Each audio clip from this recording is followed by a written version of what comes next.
कहानी की शुरुआत एक हाई सिक्योरिटी जेल से होती है जिसमें दुनिया के खतरनाक क्रिमिनल्स को रखा गया होता है। जेल में हम देखते हैं कि पुलिस वाले 3 कैदियों को एक खास सेल में ले जा रहे होते हैं, लेकिन वहां पर एक कैदी पहले से मौजूद होता है जिसका नाम पीटर होता है, जिसे सजाए मौत होने वाली होती है। पीटर उन तीनों से ज्यादा पावरफुल होता है। अचानक पीटर उन पर हमला कर देता है। पीटर एक ही पंच में उनकी हड्डियां तोड़ देता है। वो तीनों को बुरी तरह मारता है और फिर उठाकर दीवार से टकरा देता है। इसी दौरान कुछ लोग इस लड़ाई को रिकॉर्ड कर रहे होते हैं और दूर एक आइलैंड पर केविन और उसकी टीम ये सब कुछ लाइव देख रही होती है। केविन पीटर की ताकत से काफी इम्प्रेस होता है और अपने आदमियों से कहता है कि यह आदमी ताकतवर है, इसे भी शामिल कर लो। इसीलिए केविन के आदमी जेल के इंचार्ज से बात करते हैं और उसे रिश्वत देते हैं ताकि वो पीटर को उनके हवाले कर दे, क्योंकि वैसे भी तो उसे सजाए मौत होने वाली है। इसके बाद सीन केविन की तरफ शिफ्ट होता है जो अपने स्टाफ से बात कर रहा होता है और कहता है कि कोई गलती नहीं होनी चाहिए क्योंकि यह लाइव ब्रॉडकास्ट पूरी दुनिया देखने वाली है। यहाँ हमें पता चलता है कि केविन बहुत अमीर है और वो एक खतरनाक गेम शो प्लान कर रहा होता है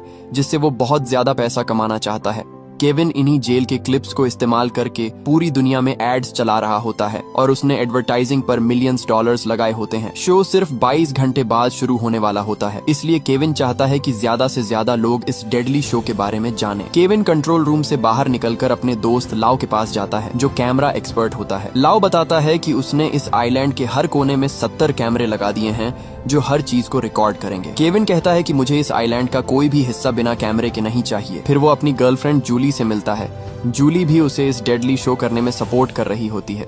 जूली उसे बताती है कि एक टीवी चैनल की हेड इंटरव्यू के लिए उसका इंतजार कर रही है। केविन नहीं चाहता कि यह शो किसी और के चैनल पर जाए। वो इसे खुद अपने प्लेटफॉर्म पर ब्रॉडकास्ट करना चाहता है ताकि सारा प्रॉफिट वो खुद ले सके। इंटरव्यू शुरू होता है और होस्ट उससे पूछती है कि उसके शो का कॉन्सेप्ट क्या है। केविन बताता है कि उसने दुनिया भर से 10 सजा-ए-मौत के कैदियों को इकट्ठा किया है और उन्हें यहाँ लाकर इस आइलैंड पर छोड़ दिया जाएगा जहाँ उन्हें 24 घंटों के अंदर एक दूसरे को मारना होगा और जो आखिरी जिंदा बचेगा उसे छोड़ दिया जाएगा और उसे बहुत बड़ा इनाम भी दिया जाएगा। लेकिन होस्ट कहती है कि यह इल्लीगल है और वो उसे ब्रॉडकास्ट नहीं करेगी। केविन उसे जवाब देता है कि यह सब वैसे भी मरने वाले हैं और फिर वो चैनल के साथ डील खत्म कर देता है और चला जाता है। उसी दौरान उसे खबर मिलती है कि जो अरब कैदी उन्होंने सिलेक्ट किया था वो जेल में मर चुका है। ये सुनते ही केविन गुस्से में आ जाता है और अपनी टीम को हुक्म देता है कि फौरन एक नया अरब कैदी ढूंढा जाए क्योंकि मिडिल ईस्ट की रिप्रेजेंटेशन जरूरी है ताकि हर कॉन्टिनेंट से ज्यादा व्यूज आ सकें। फिर हम जेल का सीन देखते हैं जहां एक अरब कैदी हाशिम होता है। पुलिस वाले 2 और कैदियों को उसके सेल में डालते हैं, लेकिन उनमें एक कैदी बहुत ज्यादा खतरनाक होता है जिसका नाम जैक होता है। पुलिस वाले दूसरे कैदी को हाशिम पर हमला करने को कहते हैं, लेकिन हाशिम उसे कुछ ही सेकंड्स में मार देता है। अब जैक की बारी होती है अटैक करने की। पुलिस वाला जैक से कहता है कि हाशिम पर हमला करो, लेकिन जैक कहता है कि वो बिना वजह किसी को नहीं मारता, लेकिन अगर कोई उस पर हमला कर दे तो वो उसे छोड़ता भी नहीं।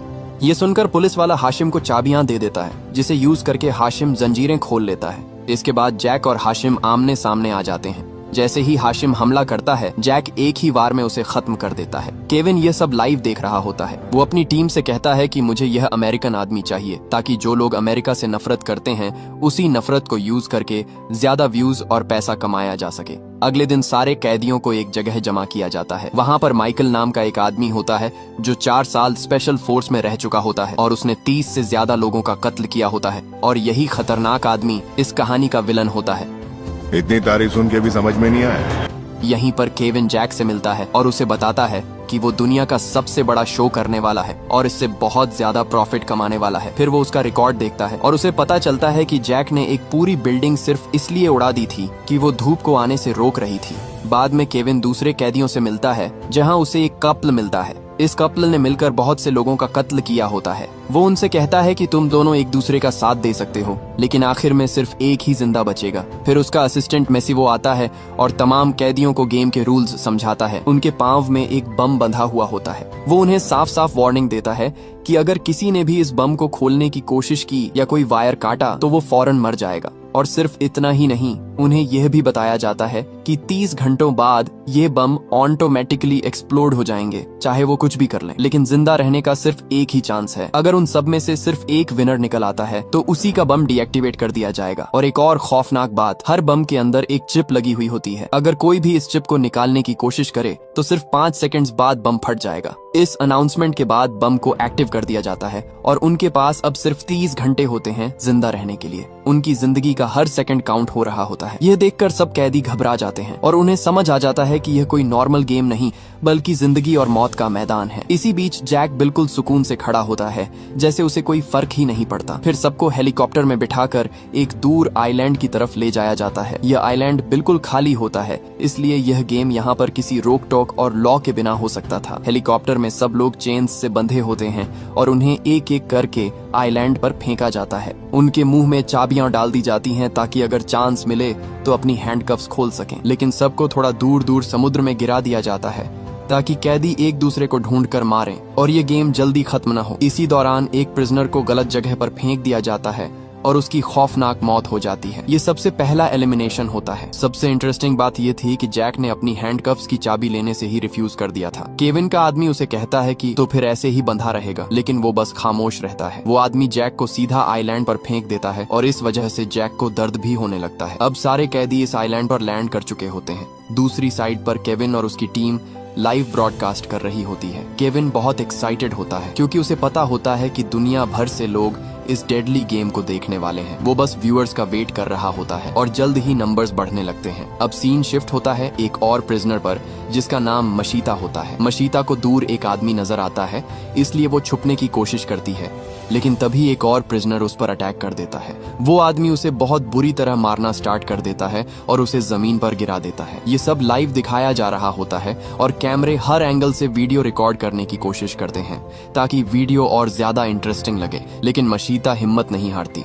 वो एक लकड़ी का टुकड़ा उठाती है और उसकी गर्दन में घुसा देती है और मौका मिलते ही उसके बम की चिप निकाल देती है और 5 सेकंड्स के बाद वो प्रिजनर बम के ब्लास्ट से खत्म हो जाता है। केविन और उसकी टीम ये सब देखकर खुश हो रहे होते हैं क्योंकि व्यूअरशिप रैपिडली बढ़ रही होती है। लेकिन केविन की वाइफ जूली, जो पहले केविन को सपोर्ट करती थी, अब ये देखकर उसे बुरा लगने लगता है। जूली को समझ आ जाता है कि यह सब इंसानियत के खिलाफ है। एक टेक्नीशियन केविन को बताता है कि 5 मिलियन लोग ऑलरेडी लाइव स्ट्रीम ज्वाइन कर चुके हैं। केविन मुस्कुराता है और कहता है कि अभी तुमने कुछ नहीं देखा, थोड़ी देर में पूरी दुनिया देख रही होगी। अब सीन जैक की तरफ शिफ्ट होता है। वो जंगल में होता है और उसे एक मैक्सिकन प्रिजनर मिलता है। जैक उस पर अटैक कर देता है, लेकिन वो आदमी जैक से कहता है कि वो उसे मारने नहीं आया, वो सिर्फ अपनी वाइफ लेना को ढूंढ रहा है। जैक पहले सस्पिशियस होता है, लेकिन फिर उसे छोड़ देता है। मैक्सिकन जैक को थैंक्स बोलता है और उसे हैंडकफ की चाबियां दे देता है। इस तरह जैक अपने आप को फ्री कर लेता है। इसके बाद सीन एक और प्रिजनर डेडे की तरफ शिफ्ट होता है जो वहां लगे कैमरों को तोड़ रहा होता है। अचानक उसकी नजर एक हेलीकॉप्टर पर पड़ती है जो एक एयर ड्रॉप फेंक कर जाता है। जब डेडे उस बैग को खोलता है तो उसमें उसे फूड, वाटर और एक नाइफ मिलता है। ये देखकर डेडे काफी खुश होता है, मगर अचानक एक जापानीज प्रिजनर उस पर अटैक कर देता है। दोनों के बीच इंटेंस फाइट होती है। जापानीज फाइटर बहुत फास्ट और स्किल्ड होता है। डेडे समझ जाता है कि वो उसे नहीं हरा सकता, इसलिए वो किसी तरह बचकर भागने में कामयाब हो जाता है। डेडे का पीछा करते हुए जापानीज लड़के को एक और डेंजरस प्रिजनर माइकल मिलता है। माइकल उसे कहता है कि तुम बहुत अच्छे फाइटर हो, इसलिए अकेले लड़ने से बेहतर है कि हम दोनों टीम बना लें, हम मिलकर सबको खत्म कर सकते हैं। जापानीज लड़के को कुछ समझ नहीं आ रहा होता, लेकिन माइकल उसे अपनी सनग्लासेस देकर दोस्ती की शुरुआत करता है और दोनों मिलकर टीम बना लेते हैं। दूसरी तरफ जैक जंगल में भटक रहा होता है, तभी उसका सामना पीटर से हो जाता है जो पहले भी दिखाया गया था। जैक उसे रोकने की कोशिश करता है, मगर पीटर सीधा उस पर अटैक कर देता है। दोनों के बीच ब्रूटल फाइट होती है। जैक उसे नीचे गिरा देता है और उसका गला पकड़ लेता है। पीटर चिप निकालने की कोशिश करता है, लेकिन जैक उसे मौका नहीं देता। इसी फाइट के दौरान पीटर के बम की चिप निकल जाती है। तब जैक बड़ी मुश्किल से उसे एक हाई क्लिफ से गिराने में कामयाब हो जाता है और जैसे ही पीटर गिरता है उसी वक्त जबरदस्त एक्सप्लोजन हो जाता है। केविन और उसकी टीम ये सीन देखकर और ज्यादा एक्साइटेड हो जाते हैं। व्यूअर्स अब 12 मिलियन क्रॉस कर चुके होते हैं और तेजी से बढ़ रहे होते हैं। अब सीन सारा नाम की कैरेक्टर की तरफ शिफ्ट होता है। सारा अपने बच्चों के साथ एक आइसोलेटेड फार्म हाउस में रहती है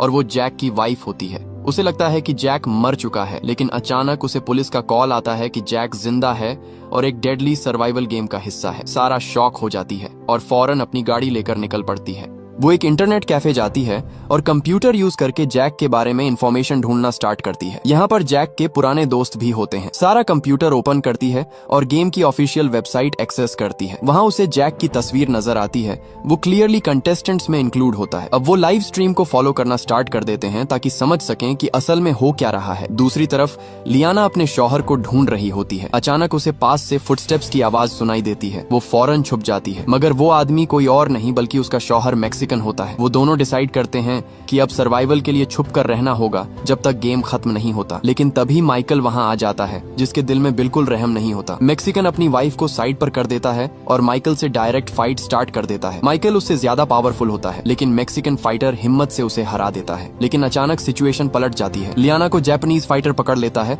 और उसे मारने की कोशिश करता है। माइकल इस अपॉर्चुनिटी का फायदा उठाता है। वो एक लकड़ी से मैक्सिकन की नी को तोड़ देता है और उसे चेन से बांध देता है और कहता है कि अब देख, लियाना की डेथ लाइव एंजॉय कर। इसके बाद जापानीज फाइटर और माइकल मिलकर लियाना को मारते हैं। लियाना अपना डिफेंस भी नहीं कर पाती।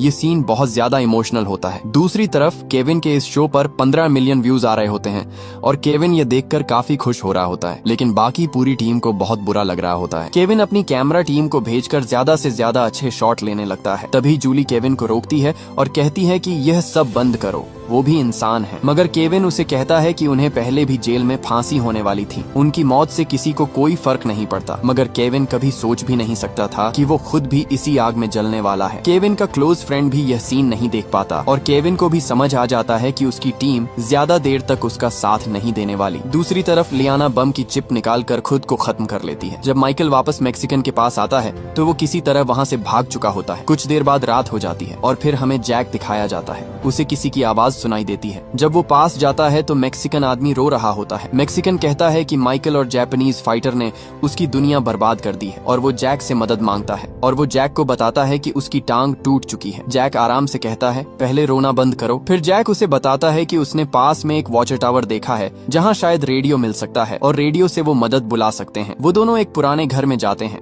जैक समझ चुका होता है कि बम के अंदर ट्रैकिंग सिस्टम लगा हुआ है, इसलिए वो अपने बम की ट्रैकिंग डिसेबल कर देता है ताकि कोई उसे ट्रेस न कर सके। दूसरी तरफ केविन और उसकी टीम भी देख लेती है कि जैक का जीपीएस सिग्नल अचानक डिसअपियर हो गया है। यह देखकर केविन घबरा जाता है। जैक मैक्सिकन को एक नाइफ देकर वॉच टावर की तरफ जाने लगता है। वो कैमरास की केबल पकड़कर ऊपर चढ़ता है और आराम से टावर की तरफ बढ़ता है। सीन FBI हेडक्वार्टर में शिफ्ट होता है, जहां हमें पता चलता है कि जैक ने 14 साल US आर्मी में सर्विस की थी। उसे एक कवर्ट मिशन दिया गया था एल सल्वाडोर में ड्रग कार्टेल्स को एलिमिनेट करने का। जैक ने पूरा कार्टेल ही वाइप आउट कर दिया था, लेकिन इसकी वजह से एल सल्वाडोर गवर्नमेंट ने उसे अरेस्ट करके डेथ पेनल्टी दे दी। US गवर्नमेंट ने उसे ऑफिशियली डिनाई कर दिया था ताकि डिप्लोमेटिक क्राइसिस न हो। सीन दोबारा केविन की तरफ शिफ्ट होता है। केविन देख लेता है कि जैक टावर की तरफ आ रहा है। उसे समझ आ जाता है कि जैक उनके सिस्टम को खत्म करने आ रहा है। वो अपने असिस्टेंट मेसिवो को ऑन ऑर्डर देता है कि जैक को जंगल में ढूंढकर खत्म कर दो। मेसिवो अपनी टीम के साथ निकल पड़ता है, लेकिन जैक पहले ही उनके करीब पहुंच चुका होता है। जैसे ही मेसिवो की टीम जंगल में जाती है,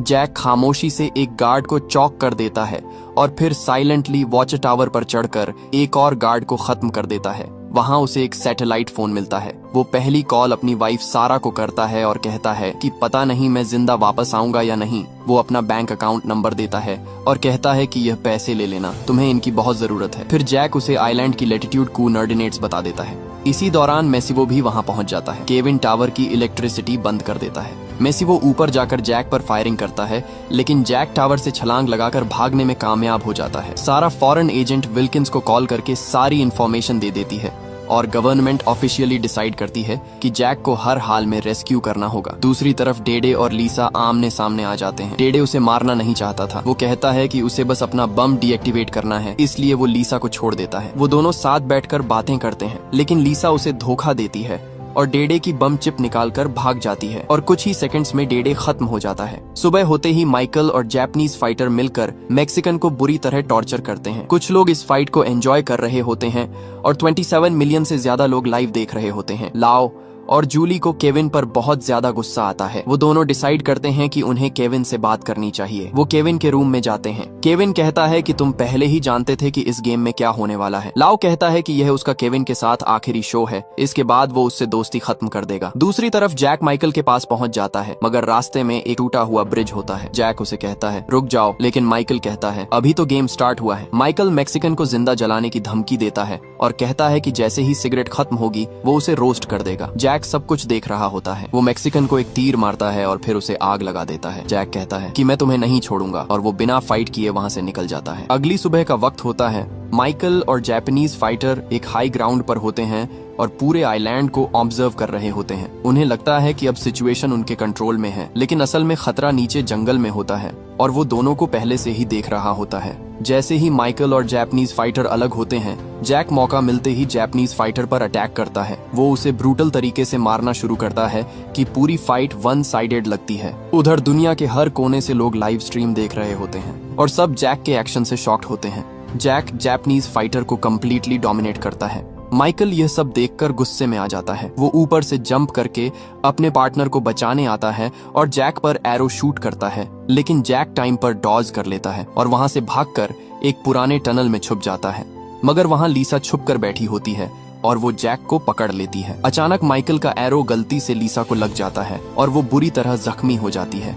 जापानीज फाइटर और माइकल मिलकर जैक को खत्म करने की कोशिश करते हैं और उसके टनल में आग फेंक देते हैं। वहां आग तेजी से फैल जाती है। जैक को नीचे एक अंडरग्राउंड टनल का रास्ता मिल जाता है। वो लीसा को बचाने की कोशिश करता है, लेकिन लीसा पैनिक में आकर बम चिप एक्टिवेट कर देती है और बम से पूरा एरिया ब्लास्ट हो जाता है। सबको लगता है कि जैक भी इस ब्लास्ट में मर गया। माइकल और जापानीज फाइटर खुश होते हैं कि अब सिर्फ हम दो बचे हैं। अब उन दोनों की फाइट होने वाली होती है ताकि कोई एक जिंदा रह सके, लेकिन जापानीज फाइटर जंगल के अंदर भाग जाता है और अब क्लोज फाइट स्टार्ट हो जाती है। अचानक जैक जापानीज फाइटर के पास आ जाता है और उसके साथ खतरनाक फाइट करता है। तभी वहां माइकल भी आ जाता है और दोनों जैक से मिलकर फाइट करते हैं, लेकिन जैक बड़ी आसानी से उन दोनों को बुरी तरह मारता है और जापानीज फाइटर को सीधा खत्म कर देता है। माइकल अब अकेला रह जाता है और डर के मारे भाग जाता है। जैक भी माइकल का पीछा करता है और दोनों एक वाटरफॉल पर आमने सामने आ जाते हैं। माइकल जैक से कहता है हम फिर मिलेंगे और वो वाटरफॉल से जंप कर देता है। जैक भी डिसाइड करता है कि वो उसे जिंदा नहीं छोड़ेगा, इसलिए वो भी जंप कर देता है। कुछ देर बाद जैक पानी से बाहर निकल आता है। उधर केविन और उसकी टीम हेलीकॉप्टर से सर्वाइवल किट ड्रॉप करती है। वो जानबूझकर माइकल की तरफ ड्रॉप करते हैं ताकि जैक डिस्ट्रैक्ट हो जाए। माइकल पहले पहुंचकर वेपन्स उठा लेता है। वो जैक पर अटैक करता है, लेकिन जैक रॉक्स के पीछे छुप जाता है। माइकल उस पर गोलियों की बारिश कर देता है। तभी जैक भागने की कोशिश करता है और इसी दौरान माइकल जैक को शोल्डर पर शूट कर देता है और जैक जख्मी हालत में पानी में गिर जाता है। तभी माइकल को वहां दो कैमरामैन नजर आते हैं और वो उन दोनों को भी मार देता है और कहता है कि अब असल शो मैं बनाऊंगा। माइकल और जैक फिर दोबारा फाइट करते हैं। इस बार बहुत खतरनाक फाइट होती है। इस बार भी जैक उस पर भारी पड़ता है, लेकिन माइकल गन उठाकर फायरिंग शुरू कर देता है और जैक एक क्लिफ से गिर जाता है। उधर सारा यह सब देखकर टूट जाती है। उसे लगता है कि जैक खत्म हो गया है। केविन की टीम भी उसे मरा हुआ मान लेती है और केविन अब माइकल को विनर अनाउंस करने वाला होता है। कुछ देर बाद केविन की टीम माइकल को ले आती है और केविन उसे आजाद कर देता है और उसका बम भी डीएक्टिवेट कर देता है, लेकिन माइकल उससे पैसे मांगता है जो इस डेडली गेम के विनर को मिलने थे। तब केविन कहता है कौन से पैसे, मैंने तुम्हें अपनी मर्जी से जितवाया है, शुक्र करो कि तुम मौत की सजा से बच गए हो। इसके बाद केविन कंट्रोल रूम में जाता है और वो बम वहाँ रख देता है और जूली से कहता है चलो मेरे साथ यहाँ से निकलते हैं, लेकिन जूली इनकार कर देती है। केविन कहता है ठीक है तुम्हारी मर्जी और वो उसे छोड़कर चला जाता है। दूसरी तरफ माइकल गुस्से में पागल हो जाता है और वो केविन के लोगों को एक एक करके मारना शुरू कर देता है। वो वेपन लेकर कंट्रोल रूम में घुसता है और स्टाफ से केविन के बारे में पूछता है। जब वो झूठ बोलते हैं तो वो एक एक करके सबको मार देता है और कुछ देर बाद पूरी टीम को खत्म कर देता है। दूसरी तरफ एक सरप्राइजिंग ट्विस्ट होता है कि जैक अभी भी जिंदा होता है। वो पानी से बाहर निकल आता है, लेकिन वो बहुत कमजोर होता है। बाद में जैक किसी तरह केविन के हेडक्वार्टर तक पहुंच जाता है और वो देखता है कि गार्ड्स मरे हुए हैं और वेपन्स पड़े हैं। जैसे ही वो वेपन उठाता है, केविन और मेसिवो उसे देख लेते हैं और उसे मारने की धमकी देते हैं। मेसिवो उसे मारने ही वाला होता है, लेकिन अचानक जैक उस पर अटैक करके उसे खत्म कर देता है, मगर केविन वहां से भाग जाता है। इसी दौरान माइकल जूली से केविन की लोकेशन पूछता है। तभी जैक भी वहां पहुंच जाता है। माइकल हैरान होता है कि जैक इतनी गोलियों के बाद कैसे जिंदा है। माइकल जैक को बताता है कि वो इस गेम का हिस्सा नहीं बनना चाहता था, उसे मजबूर किया गया था, लेकिन जैक उसकी बात नहीं मानता और उसे खत्म कर देता है। जब जैक केविन तक पहुंचता है तो केविन हेलीकॉप्टर में भागने की कोशिश कर रहा होता है। जैक उस पर फायरिंग करता है लेकिन उसका कोई फायदा नहीं होता। आखिर में उसकी गोलियां खत्म हो जाती हैं। केविन उसे गुड बाय कहता है, तभी जूली आ जाती है। उसके पास माइकल का ब्रेसलेट होता है जो कंट्रोल रूम में था। जैक उस ब्रेसलेट की चिप निकालकर हेलीकॉप्टर के अंदर फेंक देता है और कुछ ही देर में केविन उसे निकाल नहीं पाता और अचानक हेलीकॉप्टर एक्सप्लोड हो जाता है और केविन उसके अंदर ही मर जाता है। इसके बाद जूली जैक को ब्रेसलेट की चाबी देती है ताकि वो अपना बम डीएक्टिवेट कर सके। अगले दिन जैक अपने घर वापस पहुंच जाता है। इसी के साथ ये कहानी खत्म हो जाती है। अगर वीडियो अच्छी लगी हो तो वीडियो को लाइक करें और चैनल को सब्सक्राइब जरूर करें और एक प्यारा सा कमेंट करना मत भूलें।